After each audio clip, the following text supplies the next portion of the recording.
Bagaimana hukum kurban menyembelih kambing atau sapi betina? Hukumnya boleh.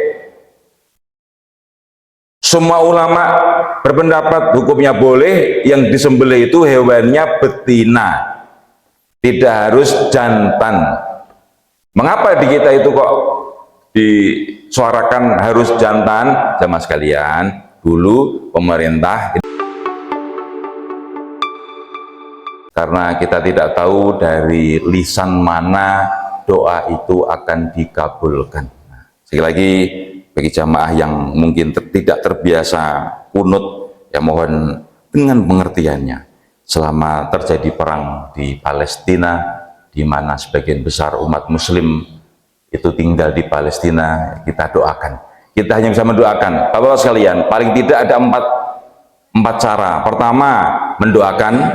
Yang kedua, ikut donasi. Yang ketiga, ikut demo.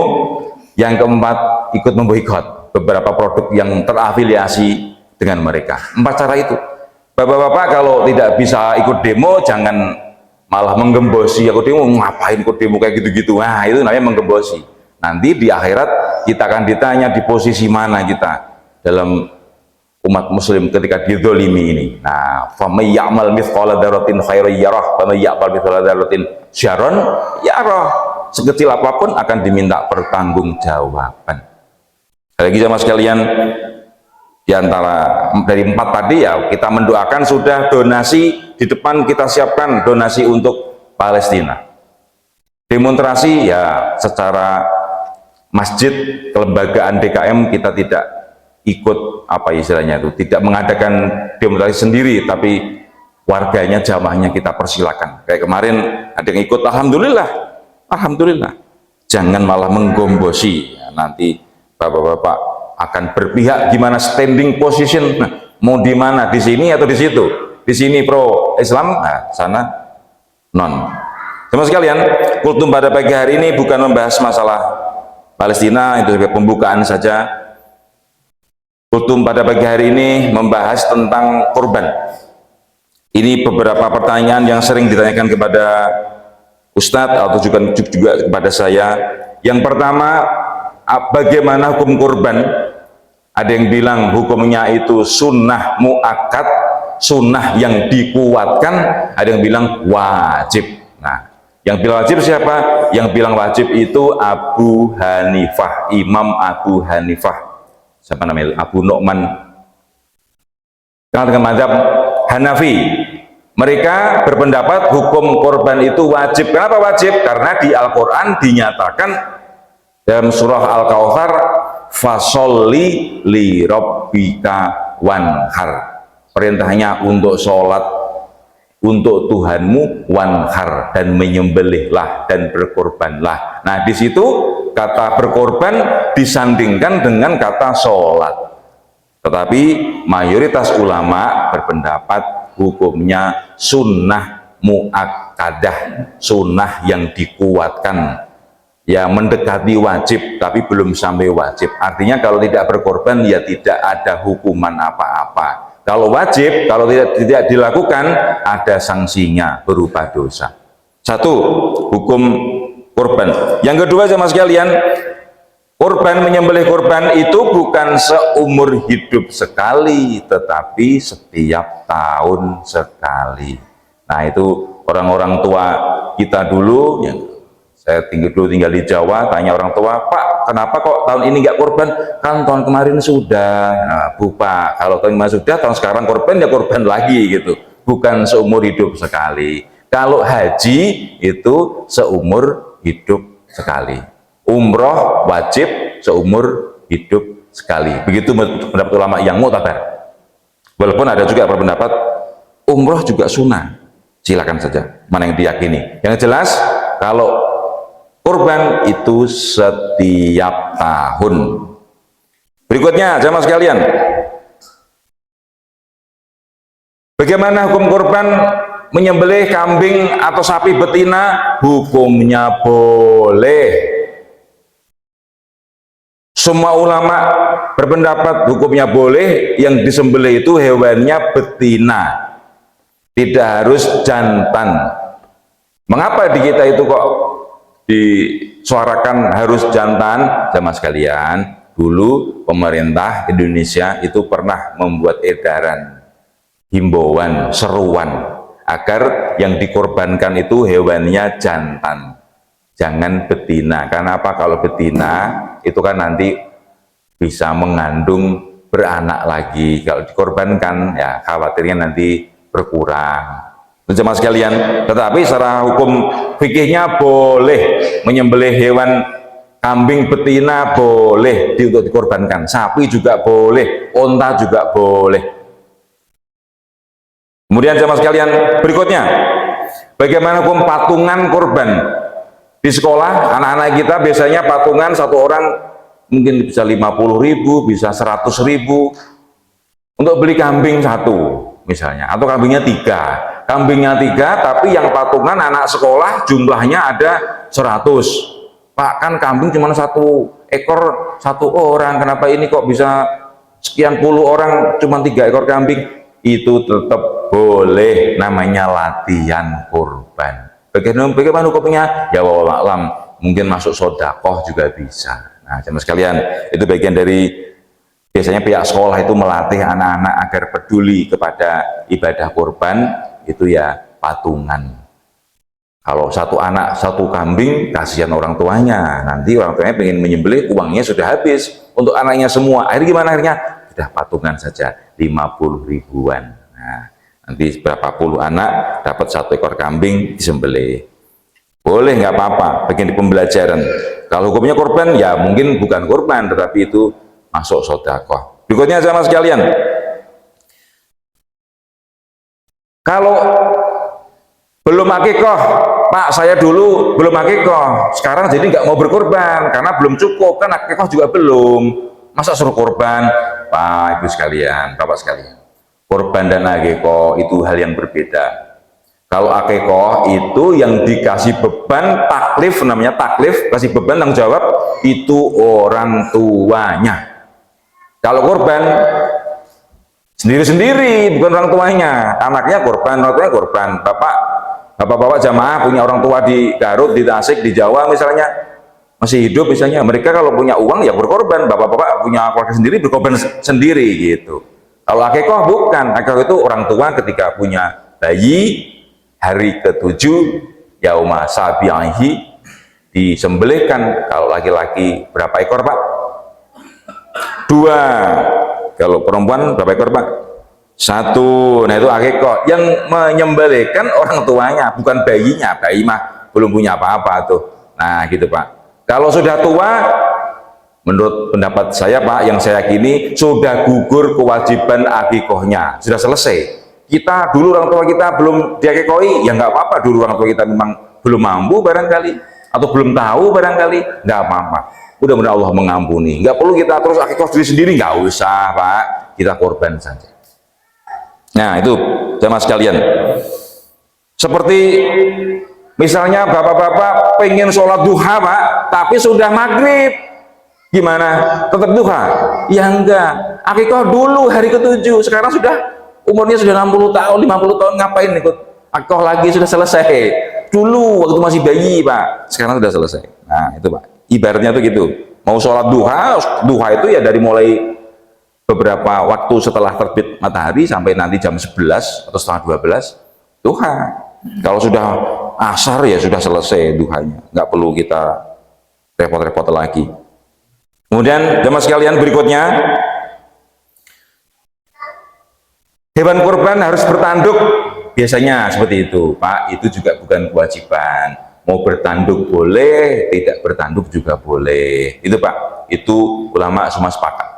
Kalau pengen bertanduk tentu lebih mahal, ya mungkin Pak pahalanya lebih banyak, oh alam, kalau pahala itu urusan Allah, kita tidak tahu. Tapi tidak bertanduk pun juga boleh, silakan. Kemudian berikutnya jamaah sekalian, kalau menurut ulama itu bagi yang mohon maaf non muslim itu ada yang berpendapat tidak dikasih daging kurban. Tetapi di Al-Kahfi sini dari semenjak saya dipercaya sebagai ketua DKM itu yang non muslim tetap dibagi daging kurban.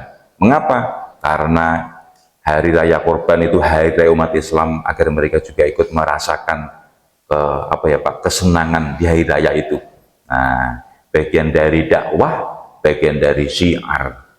Walaupun ya kita hormati juga, ada ulama yang berpendapat kalau nol nggak boleh, silakan. Kita saling bertoleransi.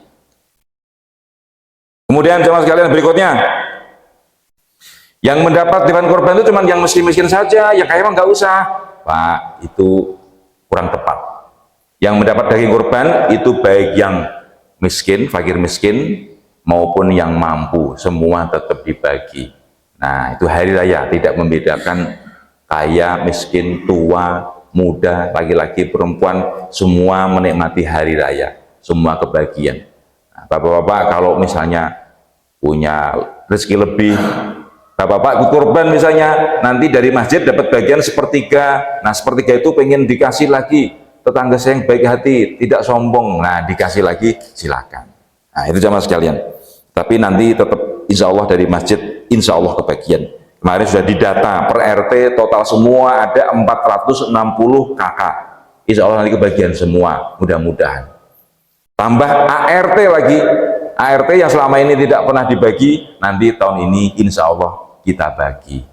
Nah, ini bagian dari terobosan baru, karena tiap tahun kita ingin ada lebih baik lagi. Kemarin pembantu yang belum dapat korban, tahun ini dapat, insya Allah. Cuman bagiannya agak dibedakan sedikit. Ya, karena kalau dibagi semua sama, wah nanti tidak cukup anunya, apa namanya Pak, dagingnya. Kemudian jemaah sekalian, berikutnya di antara sunnah bagi pekurban itu menyaksikan ketika hewan kurbannya disembelih, ikut melihat. Nah itu jemaah sekalian, bapak-bapak kalau yang muqarib, sohibul kurban, atau namanya mudhohi, ada 3 nama Pak. Orang yang berkorban itu namanya muqarib, artinya orang yang mendekatkan diri kepada Allah, muqarib.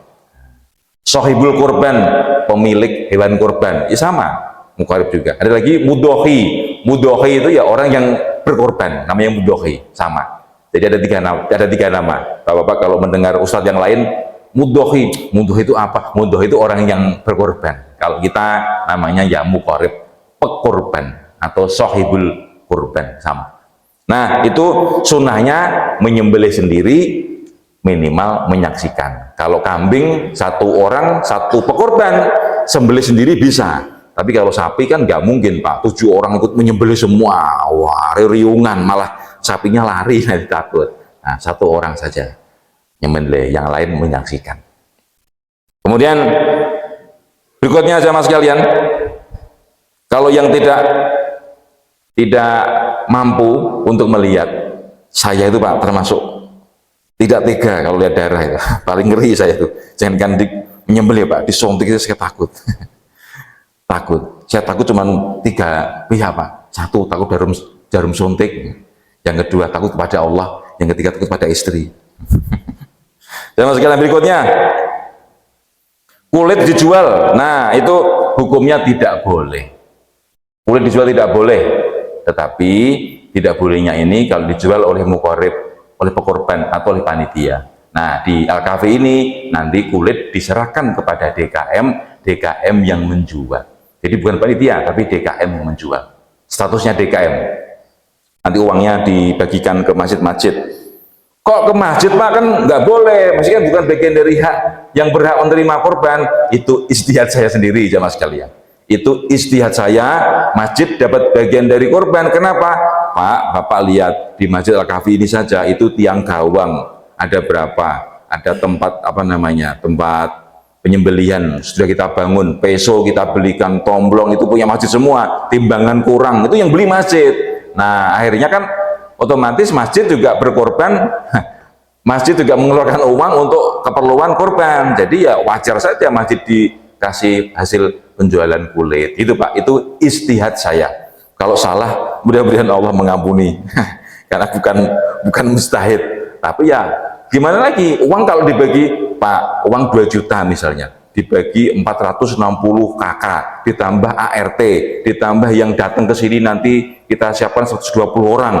Gimana baginya? Cuman dapatnya ini cuma 2000, kasihan, buat apa itu? Sudah buat masjid saja. Nah, hanya pembagian, saya mohon maaf, tidak adil pembagiannya. Gimana? Masjid Al-Kahfi bagiannya 60%, yang ngatur saya sendiri. Karena apa? Kan tempatnya di sini, yang kotor juga di sini, yang nyuci di sini, yang beli peso juga Al-Kahfi. Masjid yang di sebelah kan tinggal terima doang, tinggal terima ini ya kita kasih sisanya. Ada yang 30%, ada yang 10%, gitu Pak. Bukan tidak adil ya Pak, ya itu juga adil, proporsional. Kan adil itu tidak harus persis sama. Bapak-bapak kalau punya anak dua, yang satu kuliah, yang satu SD, uang sakunya masing-masing 20.000, itu belum tentu adil. Yang kuliah itu naik mobil, naik motor, kuliahnya di ITB atau di UPI sana, jauh. Yang SD cuman di Ranca Bolang sini, kan beda. Gitu Pak, tidak harus sama. Berikutnya jamaah sekalian, hewan kurban Pak, itu boleh disembelih di hari tasyrik. Hari tasyrik itu tanggal 10, tanggal 11, tanggal 12, tanggal 13. Jadi 4 hari. Itu boleh disembelih. Nah, hanya Bapak-bapak sekalian, di Al-Kahfi ini dari dulu Pak, disembelihnya di hari pertama tanggal 10 saja. Nah, ini pengalaman tahun yang lalu itu ada orang yang datang ke sini bawa kambing Pak. Pak, minta disembelih, tapi sudah hari kedua atau hari ketiga, saya lupa. Aduh, gimana ini? Mau ditolak, kesannya DKM kok tidak melayani jamaahnya, gitu Pak. Tapi kalau diterima, yang nyembelih siapa? Panitianya sudah capek semua, kemarin bekerja semua, sekarang sudah istirahat. Repot Pak. Nah, ini mohon, saya berkali-kali mohon pengertiannya, saya juga di grup menyampaikan juga, mohon hari pertama saja kita menyembelihnya. Kalau misalnya hari pertama belum punya uang, belum gajian, bisanya hari kedua, ya nggak apa-apa Pak. Tapi Bapak mohon maaf, mungkin sembelih sendiri atau ikut gabung ke masjid yang mungkin masih mengadakan penyembelihan di hari itu. Kalau di Al-Kahfi itu hari pertama, begitu sholat Id, langsung selesai khutbah selesai, langsung menyembelih. Kemudian berikutnya jamaah sekalian, bagaimana kalau menyembelih hewan kurban untuk orang yang sudah meninggal dunia? Nah, Bapak sekalian, ini sensitif. Saya takut kita berbeda pendapat, jamaah sekalian. Kalau di NU, ya biar gitu aja, biar gampang. Kalau di NU diperbolehkan. Nah, ada, biar jelas. Enggak, dalilnya ini itu, panjang. Di NU diperbolehkan. Kalau di Muhammadiyah, di Persis, tidak memperbolehkan. Nah, Bapak tinggal pilih yang mana, silakan. Orang tua saya sudah meninggal. Saya sebagai anak pengen mengorbankan untuk orang tuanya. Boleh. Dasarnya apa? Itu dikiaskan dengan sodakoh. Kan sodakoh untuk orang yang meninggal dunia boleh. Berarti menyembelih boleh. Itu dalilnya yang membolehkan. Yang NU tadi. Kalau Muhammadiyah nggak boleh. Kenapa nggak boleh? Tidak bisa dikiaskan dengan sodakoh. Buktinya Nabi Muhammad meninggal, kan pamannya Hamzah sudah masuk Islam, meninggal duluan. Kan Nabi Muhammad tidak pernah mengorbankan korban untuk Hamzah pamannya, atau Abu Bakar untuk siapanya, kan nggak ada. Nah itu Pak, jadi itu perbedaan ulama. Bapak-bapak silakan mana yang diyakini. Nah, kalau saya sendiri ikut yang tidak boleh. Nah, kalau haji beda lagi nanti. Haji di NU, di Muhammadiyah boleh menghajikan orang yang meninggal dunia, boleh. Muhammadiyah boleh menghajikan, NU juga boleh, di Persis nggak boleh. Tidak bisa gitu Pak. Sudah meninggal ya sudah tidak mastatatum, sudah istitoahnya, kemampuannya sudah selesai, sudah meninggal. Itu kalau di Persis, teman-teman sekalian. Nah, Bapak juga biar tahu bahwa kita itu ada perbedaan ulama seperti itu kita harus lapang dada. Bapak-bapak sekalian, nah jadi sedikit berbelok ini, masalah musik ini. Pak, masalah musik kan kemarin sudah kita bahas ramai ya. Kita amati Pak, lagu-lagu nyanyian itu di Islam itu ya banyak yang contohnya saya syair Pak, saya syair sifat wajib itu di kampung-kampung dinyanyikan Allah wujud kidamba kok mukhalafatul lil hawadithi tiyamuhu binafsihi wadaniyah qudrat iradat ilmun hayat sama basor kalam qadiron. Gimana Pak? Muridan maliman hayyan sami'an basiron mutakaliman. Loh, Pak, kalau di kampung-kampung dinyanyikan kayak gitu. Kalau umpamanya musik itu haram, ya berarti nggak boleh tuh Pak. Kafir Pak, hati-hati. Pak, di kampung-kampung itu Pak, jangankan lagu Arab, lagu Jawa juga ada. Contohnya begini. Nah, ini Bapak juga tahu ini di luar tema ini. Pak, di Jawa itu Pak, sebelum qomat dikumandangkan, selesai adzan, itu ada puji-pujian. Oke, sing apal Quran hadis senang ngafirke marang liyane kafire dewe gak dikateke. Nah, kayak gitu Pak. Itu apa namanya kalau Sunda? Pupujian. Bukan pupujian, bukan ya Pak? Pupujian. Nah, pupujian. Nah, itu Pak di Jawa juga banyak kayak gitu Pak. Saya perhatikan Pak, di Sunda itu juga ada ternyata. Gini contohnya itu. Eling eling umat muslimin muslimat. Nah, Bapak pernah dengar gitu Pak? Pernah Pak? Pernah tuh Pak. Itu dinyanyikan mungkin di kampung-kampung Pak. Kalau di komplek itu sudah apa namanya, sudah agak jarang. Ayo orang berjamaah sholat. Nah gitu, biasanya kayak gitu biasanya itu di kampung-kampung ada. Kalau di kota-kota jarang Pak. Kalau di Al-Kahfi, kalau diadakan kayak gitu nanti ketua DKM-nya di Talapung nanti jamaahnya. Ini DKM-nya aneh-aneh aja ini ya. Sudah, kita ikuti saja yang sudah ada.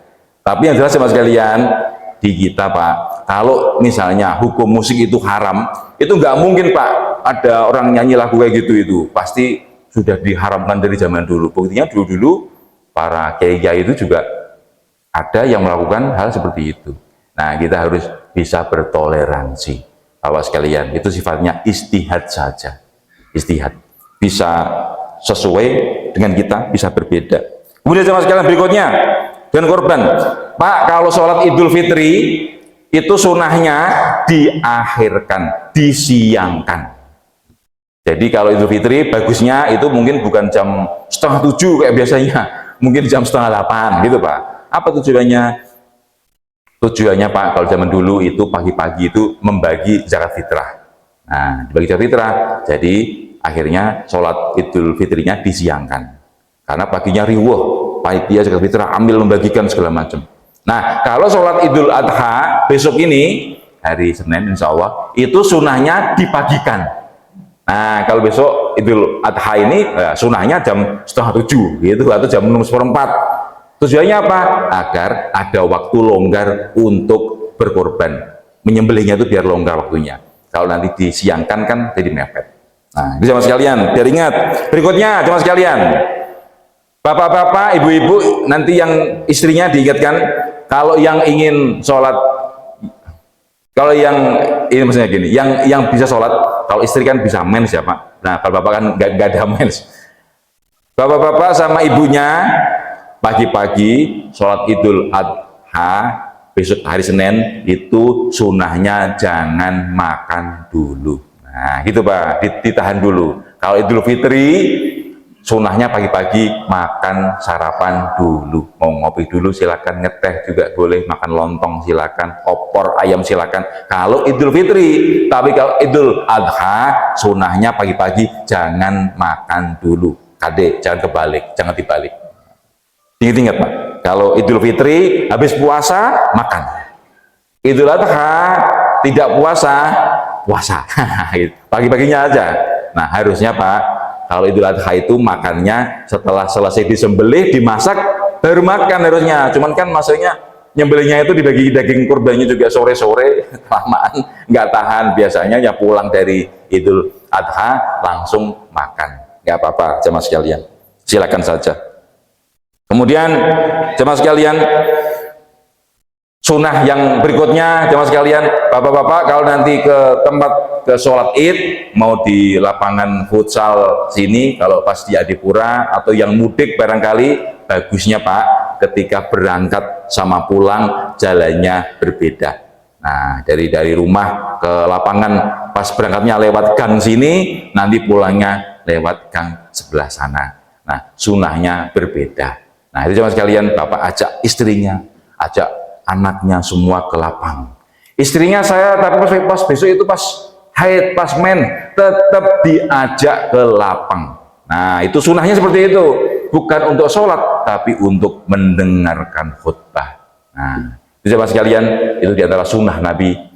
Kata Rasulullah, ini saya tutup dengan sabda Nabi Muhammad, mudah-mudahan saya masih ingat hadisnya, man kana lahu sa'atun falam yudohi fala yakrobanna musallana au kama qala. Sing sahabai dipasihan rezeki, dipasihan kelonggaran ku Allah, namun tetapi te korban fala yakrobanna, tuh Pak, jangan sekali-kali mendekati musallana, tempat sholat kami. Tuh Bapak sekalian, mohon sampai rumah nanti diaudit, tabungannya dicek, ada berapa tabungan saya, ada berapa depositonya, tabungan mungkin lebih dari satu akunnya, ada yang BRI, ada yang BNI, ada yang Mandiri, cek nanti. Nah, kalau ternyata lebih dari 3 juta berapa Pak? 700 bisa menyembelih korban ikut andil sapi, sebaiknya kita berkorban jemaah sekalian. Karena apa? Kita tidak tahu apakah umur kita sampai tahun depan. Nah, kita berharap umur kita ya panjang, amal kita ya banyak, tetapi kita tidak ada yang tahu sampai kapan kita diberi kesempatan Allah hidup di dunia ini. Sekali lagi jemaah sekalian, saya mengajak jemaah sekalian untuk berkorban. Kalau tahun lalu sudah, tahun ini korban lagi. Pak, tapi uang saya ini kepakai untuk daftar sekolah, ya sudah. Kalau memang nggak ada yang lain, ya sudah, mengalah. Tetapi kalau masih ada sisa, silakan berkorban. Kalau misalnya mepet Pak, beli kambing saja Pak. Kambingnya mampunya cuma 2 juta, enggak apa-apa. Bapak cari sendiri, korban secara mandiri atau tanya ke koperasi, Pak ada enggak kambing yang harganya 2 juta. Nah gitu, sudah terima beres pokoknya 2 juta. Ada enggak, tanya ke koperasi. Enggak ada, nyari sendiri. Di luar sana juga insya Allah ada kambing-kambing yang murah. Misalnya, ini kalau uangnya mepet, kalau uangnya banyak, ya silakan. Demikian teman sekalian kultum pada pagi hari ini, mudah-mudahan yang sedikit ini ada manfaatnya teman sekalian. Kalau ada hal yang mungkin berbeda faham di antara kita, saya mohon maaf yang sebesar-besarnya. Sekali lagi teman sekalian, kita adakan kunut tiap subuh. Saya tahu ada beberapa jamaah yang keberatan diadakan kunut tiap hari, sudah komplain ke saya terima dengan terbuka. Sebagai ketua DKM, saya hanya apa ya Pak, ikut peduli dengan Palestina. Kita mengalah Pak, kalau bapak-bapak jamaah itu masih meributkan hal kunut, sholat tarawih itu 11.23, kalau sholat itu pakai nawaitu sholli, masih ributkan hal yang seperti itu, berarti ilmu agamanya baru tingkat SD atau SMP. Nah, kalau sudah level kuliah S1, S2 sudah tidak meributkan hal yang sifatnya furu'iyah. Kalau Pak DKM levelnya apa? Saya levelnya masih PAUD. Nah, demikian teman sekalian kultum pada pagi hari ini, mudah-mudahan Anda paham manfaatnya. Sudah ada cafe break disiapkan oleh Pak Sugiono, mari kita nikmati bersama. Aku qouli hadza fa astaghfirullah li wa lakum. Nasrun minallah wa fathun qarib wa basyiril mu'minin wa billahi taufiq wal hidayah. Assalamualaikum warahmatullahi wabarakatuh.